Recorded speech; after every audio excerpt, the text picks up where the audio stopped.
Gautama went to every known master of the time. He was intellectually so brilliant and his longing so great. If he went to a place, what normally somebody would pick it up in years, he would do it in weeks. The 8 types of samadhis, he achieved all 8 of them, but still he knew this is not fullness of life, still longing. When nothing else worked, he took to an extreme path which is called as samanas. One of the most basic aspects of their life is they never ask for food. Just keep walking, walking, walking, walking. Gautama took the path so severely that he didn't walk in the direction as to where food is, he simply walked straight. In the process, he destroyed his body so badly, his body became so weak. He became all skin and bones because he did not go in search of food. Unless it came to him, he never ate. One day, he came to the banks of Niranjana. This is a small stream, just about 2 feet, flowing little swiftly. He came, he tried to cross. Halfway down, he could not take another step. He did not have the strength in his body. There was a dead branch of a tree. He held on to it. We do not know how long he stood there.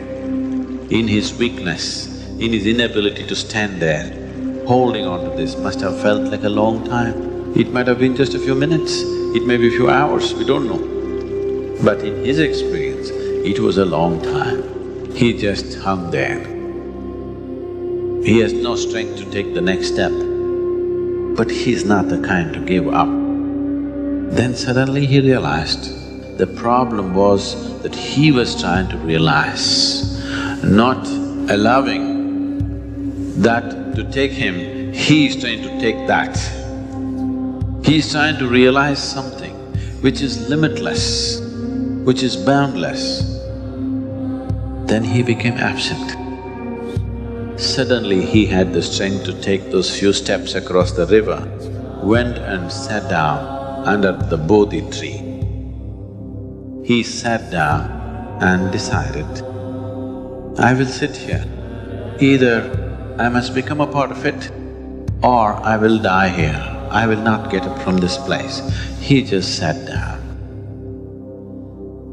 The full moon was rising and he attained to his fullest. And he sat there in a certain state of ecstasy and blissfulness.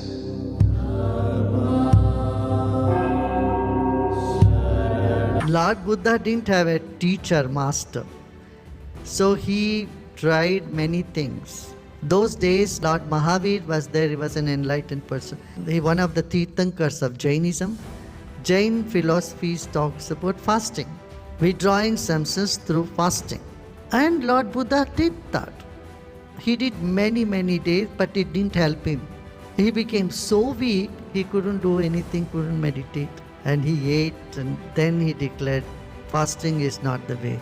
You have to go the middle path, don't torture your body. And then he sat under the Bodhi tree when he experienced, which is beyond mind, that which cannot be explained. Then he did not speak for 7 days. Then it is said that all the gods got anxious and they told him, no, you speak. I said, what is the point of speaking? One who knows will know. One who doesn't know, even if I speak, they will not know. But the rishis, they all said, no, there are some who are on the borderline. They don't know fully, but a little bit clue to them, they will get to know. And that's what you need to do. Then Buddha started speaking. And for 40 years, he traveled around. He spoke about Anitya Vadasanga. This is all. The world is impermanent. Just detach yourself from all that is impermanent. And then you watch your own body. Your body sensations are impermanent. We are so caught up with our sensation. Oh, I feel so good. Oh, I feel so bad. Who cares how you feel? Come on, get up. Throw your feelings away. Your feelings are impermanent. Don't be football of your own feelings. This is what we say in Art of Living. So he said, Vedana Anupachanava, observe the feeling. Observe your breath. Observe your mind. He never said there was no God, there is God. He said, I simply have a technique, you just do it. Actually, Buddha did not start a new religion. He remained a Hindu sannyasi. He followed all the steps of a Hindu sannyasi. That is why the Hindus accepted him as the ninth avatar of Buddha. Even today, whatever the symbol of Vishnu, that is all the symbol of Buddha.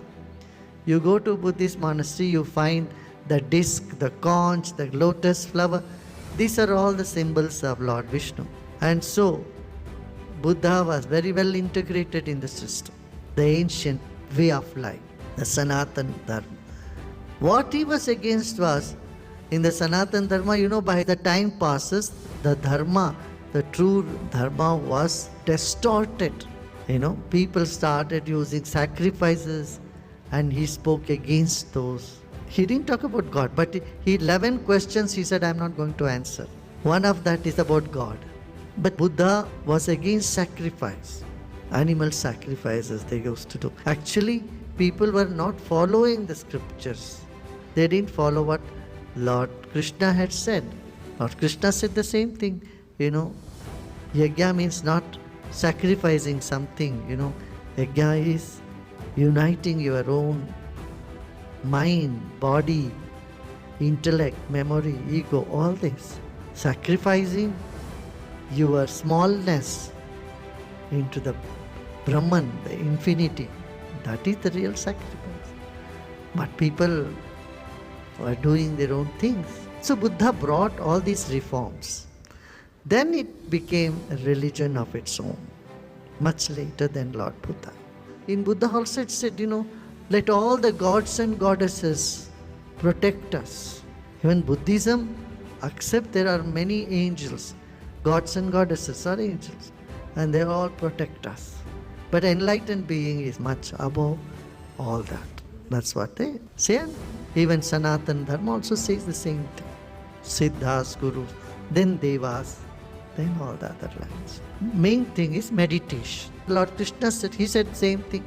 He said, meditation will not happen to one who fasts too much or one who eats too much. So it will not happen to someone who sleeps a lot or one who is keeping himself alert all the time.